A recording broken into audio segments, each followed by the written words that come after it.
Olá, caras amigas e amigos, que a paz de Jesus esteja em nós.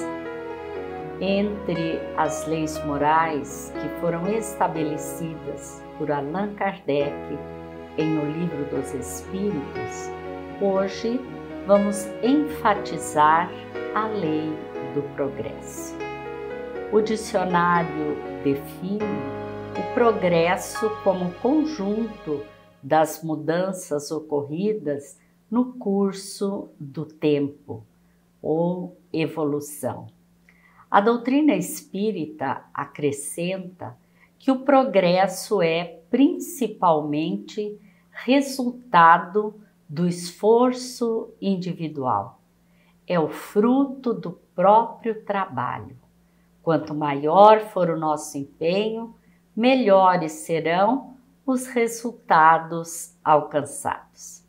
Está conosco Gerson Luiz Tavares, palestrante e escritor espírita da cidade de Florianópolis, Santa Catarina. Olá, Gerson, é uma alegria imensa para nós toda vez que temos a oportunidade de estar com você no programa. Para mim é uma alegria que se renova sempre que temos esta oportunidade deste reencontro, deste contato, que nos permite refletir e trabalhar os conceitos espíritas. Muito obrigada.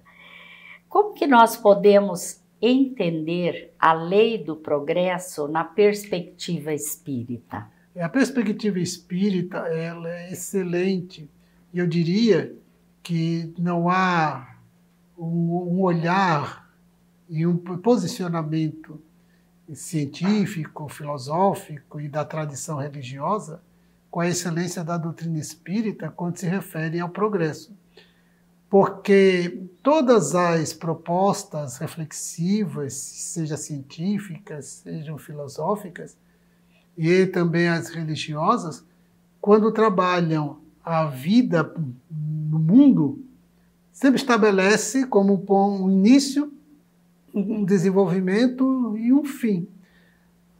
Da perspectiva espírita, com a demonstração da lei da reencarnação, o progresso transcende a todo esse período existencial. De tal modo que esse começo, o desenvolvimento e a conclusão do âmbito orgânico não define, não estabelece no âmbito espiritual. Porque nós sabemos com a doutrina que o espírito imortal pré-existe a este corpo, pré-existe o fenômeno biológico da concepção e transcende, sobrevive, ultrapassa as barreiras, as fronteiras do túmulo.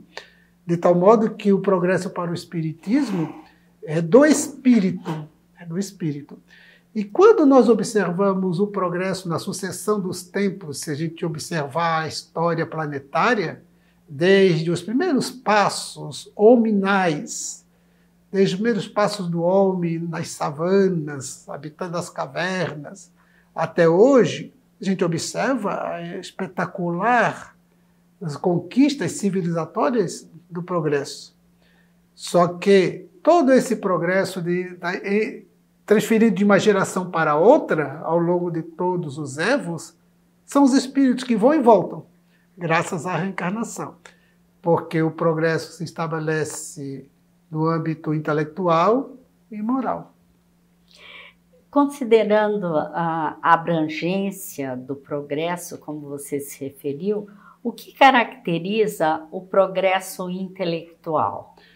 Se nós observarmos os conceitos que se encontram na academia sobre inteligência, desde o início do século XX, com o famoso teste de QI, coeficiente da inteligência, que foi criado, organizado pelo francês, um sociólogo e psicólogo francês, Alfred Binet, que estabelece o QI, os testes, nós vamos entender e compreender que hoje as concepções relacionadas à inteligência modificaram bastante. Porque, ao longo do tempo, como Howard Gardner, que um psicólogo norte-americano, ele percebeu, né, nos seus estudos sobre a inteligência, que uma pessoa pode ter uma excelente habilidade, bem como a facilidade de compreender, entender, de aprender algo.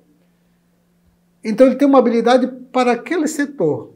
Por exemplo, o indivíduo tem uma habilidade, uma facilidade com as questões lógicas, né, da lógica. Mas ele disse, Gardner, mas tem uma excelente capacidade nos trabalhos manuais. Então a inteligência dele não é aquela específica das questões lógicas, mas é do trabalho manual. E muitos não conseguem acompanhar essas habilidades que ele tem, essa formosura da arte, das condições que ele estabelece no trabalho manual, disse Gardner. E dali ele foi ampliando os seus estudos e suas conclusões, que existem várias formas de expressão da inteligência. São as inteligências múltiplas. Então vivemos hoje, nesse cenário do conhecimento científico e da psicologia, as múltiplas inteligências. E à luz do Espiritismo, nós vamos entender e compreender que essas múltiplas inteligências são as conquistas do espírito. Porque as individualidades na Terra, nós podemos observar com tranquilidade que aquilo que eu não sei fazer, aquilo para o qual eu não tenho habilidade, outro tem. Aquilo que o outro não tem, eu tenho, o outro tem. E nós vamos completando na sociedade. Então, a sociedade na vida de inter-relação pessoal, de convivência social, um tem necessidade do outro. E assim a civilização se construiu. Tudo porque é o espírito na senda evolutiva de reencarnação e reencarnação. Cada um vai desenvolvendo habilidades específicas e assumindo tarefas, mistérios importantes no cenário da vida planetária. Isso contribui para o progresso, né? Porque tendo aquele conhecimento, ele estimula o outro, ele ajuda o outro, né? Porque essa tua observação é excelente, porque nesta relação de solidariedade da vida social, um vai ajudando o outro Sim. a ter um olhar diferente, que ainda para o qual ele não tinha sido treinado. Uhum. E então a gente aprende. Olha as bancas escolares, né? Olha os estudos. Se a gente tiver disposição, nós não paramos nunca de estudar, porque sempre tem algo para aprender, e sempre tem alguém para ensinar. Então isso é fantástico. Uhum. Gerson, o que promove o progresso moral? E porque nem sempre ele acompanha o progresso intelectual? Sem dúvida nenhuma. O progresso intelectual e o progresso moral não caminham para e passo. É mais fácil, em verdade, mais fácil o progresso intelectual seguir adiante, ser mais rápido. Por quê? Porque o progresso intelectual, o que caracteriza o progresso intelectual? É as experiências que se acumulam, são os conhecimentos que se avolumam, né? Um elenco de saberes, e a capacidade de cognição, a capacidade de compreensão, de entendimento, de fixação de um aprendizado, de um saber, é o que vai definindo a ampliação da inteligência. E na medida que essa capacidade de entender, de compreender, de discernir se alarga, se aprimora, se refina, favorece uma análise também, uma compreensão, discernimento acerca do certo e errado, do justo e injusto, do nobre e do leviano, do chulo, do vulgar e do nobre. Então a gente verifica que a capacidade de inteligência, esses recursos da habilidade intelectual, compreender, entender, fixar a aprendizagem com as conquistas de experiências, favorece o entendimento e a compreensão e o discernimento entre o certo e o errado, o bem e o mal. E então nós temos a liberdade, o livre-arbítrio de fazer as escolhas. Então, favorece o desenvolvimento moral, essa maior capacidade intelectual. Favorece se o indivíduo estiver autodeterminado para. Certo. Você, inclusive, que já se referiu que a reencarnação e o progresso estão entrelaçados entre si, não é? E as reencarnações, elas se constituem para o espírito em provas e expiações, né? Você poderia nos falar sobre o papel das provas e expiações pelas quais o espírito passa ante a lei do progresso? Esta é a lei que nós podemos chamar, que os espíritos assim o definem, na codificação, lei de causa e efeito. Todo efeito tem uma causa.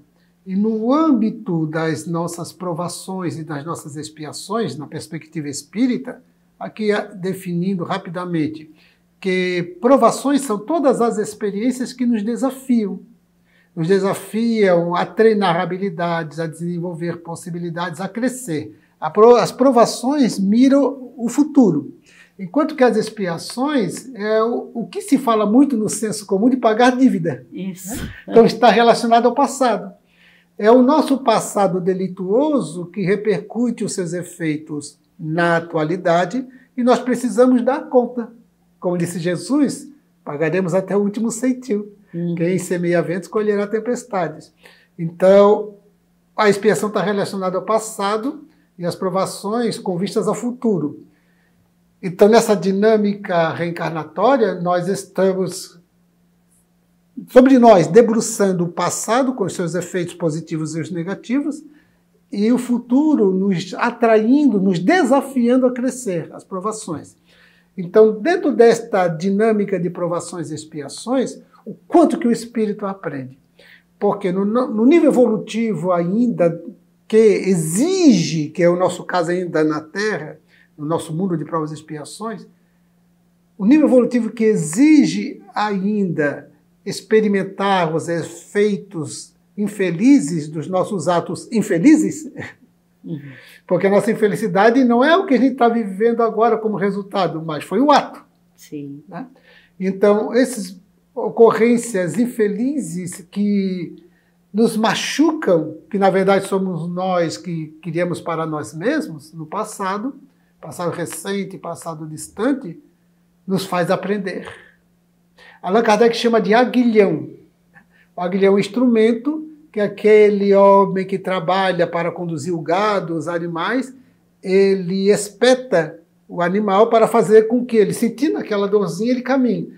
Então, o aguilhão moral, que Allan Kardec se refere à expiação, bem como certas provações, é para nos espetar e nos chamar a atenção. Opa, o que está acontecendo?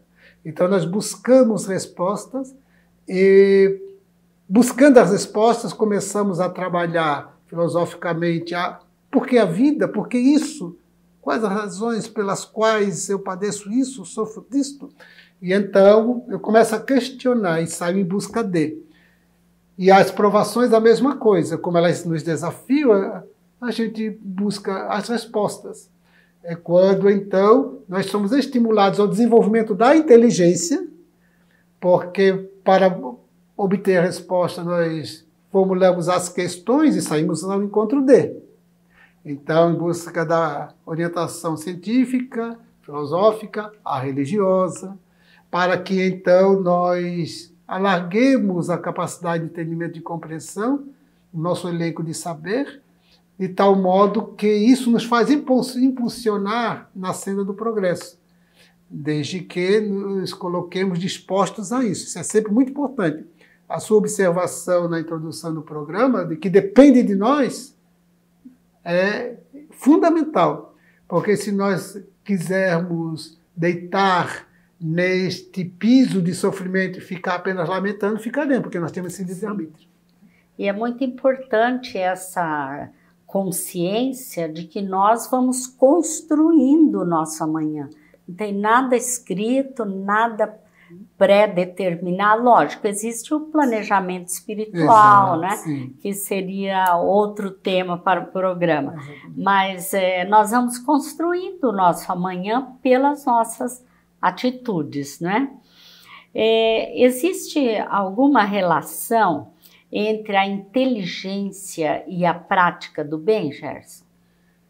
Naquela mesma reflexão que fizemos de que a inteligência, quando nós a utilizamos no sentido de aprender, discernir, compreender, para fazer, a partir do discernimento certo e errado, justo e injusto, bem e o mal, então nós tiraremos grande proveito evolutivo, diríamos assim, com a inteligência que nos faz melhor compreender o bem. Mas nós poderemos utilizar todas essas habilidades intelectuais e de conhecimentos para praticar o mal. Olha hoje as notícias a toda hora de golpes para a gente se prevenir. São pessoas inteligentes com conhecimento técnico, tecnológico, que se vale dessas habilidades para o mal.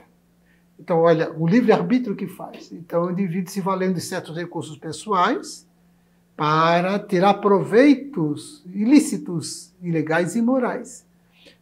Então, veja como cabe a nós essa disposição voluntária, livre, de utilizarmos as nossas capacidades de saberes, capacidade de discernimento, de entender as condições técnicas para a direção daquilo que nós já sabemos o que é certo e errado, e o bem e o mal, porque todos que estão fazendo o mal hoje sabem. É tanto que eles sempre fogem, o que eles puderem disfarçar, o que eles puderem se escamotear, serem surpreendidos pela justiça, serem descobertos, ou as suas ilicitudes, eles farão. Por quê? Porque eles sabem. E as escolhas para as iniciativas que produzem o mal para outrem, deliberadamente, são escolhas pessoais. O que coloca sobre estes a responsabilidade muito grave, porque ele se vale de uma habilidade para tirar proveito ilícito e imoral em todos os aspectos.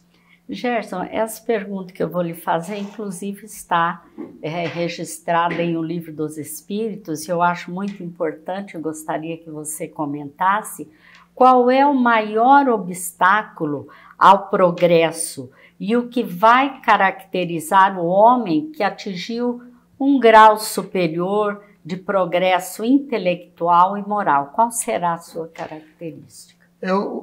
Um dos problemas, ou destacamos o problema essencial e que os espíritos posicionam na obra básica citada, o Livro dos Espíritos, o egoísmo. E é interessante que Allan Kardec, na época, século XIX, ele pergunta, em certo momento, qual o pior vício, né, da criatura humana. Porque naquele cenário do século XIX, a palavra vício não tinha o significado no sentido de hoje. Porque hoje é normalmente o uso de uma substância psicoativa, o indivíduo fixado mental e fisicamente em determinado tipo de comportamento. À época, século XIX, o termo vício significava defeito moral. Então, o que os espíritos estavam querendo saber, Allan Kardec, qual era a maior deficiência moral, que seria a porta de acesso a todas as demais deficiências. Então, os espíritos posicionam o egoísmo como sendo esse pior vício, esse pior defeito moral, comportamental, porque é a porta de acesso para outros mais. Então, o egoísmo é ainda, na atualidade, naturalmente, o grande obstáculo ao progresso, né? E nós verificaremos que o egoísmo perturba muito a marcha moral, porque o egoísmo todo esse comportamento, todas as intenções e todo o movimento no sentido de tirar proveito em todos os sentidos, e proveitos imediatistas, a despeito indiferente ao que vai acontecer para os outros. Então isso é muito grave, é muito severo. Atrapalha todo o conjunto social, porque produz movimentos reativos na sociedade muito severos, E para aquele que o pratica, é um retardamento e uma complicação evolutiva muito grave. E precisará dar conta, como disse Jesus, pagar até o último centavo. A cada dano, a cada prejuízo, precisará responder por razões de justiça, né? Justiça divina. Então, o que caracteriza este homem é o desinteresse pessoal, né? Absolutamente. Isso é uma definição exata consignada na obra básica, o Livro dos Espíritos, o desinteresse pessoal. Porque o que seria o interesse pessoal? É tirar um proveito a que não tem direito, que é excessivo e que até não precisa. E o desinteresse pessoal leva o indivíduo a até mesmo compartilhar as conquistas que tem, as possibilidades que possui, material, emocional, psicológica, de saberes, com o próximo, com a maior tranquilidade nesse regime de fraternidade. Gerson, muito obrigada por estar conosco nesta oportunidade. Foram muito esclarecedoras as suas definições. Uma alegria, muito obrigado. O programa radiofônico Momento Espírita, por iniciativa da Federação Espírita do Paraná, teve início em maio de 1992. E hoje, depois de 31 anos, é veiculado em mais de 190, em torno de 200 emissoras em vários estados brasileiros e também em cidades do exterior. Ainda está nas redes sociais, com postagem dos textos diariamente e em plataformas digitais. Então, nós temos toda a oportunidade de ver, de ler esses textos do Momento Espírita, que são muito esclarecedores. Muito obrigada por estarem conosco. Até o próximo programa, com votos de muita paz.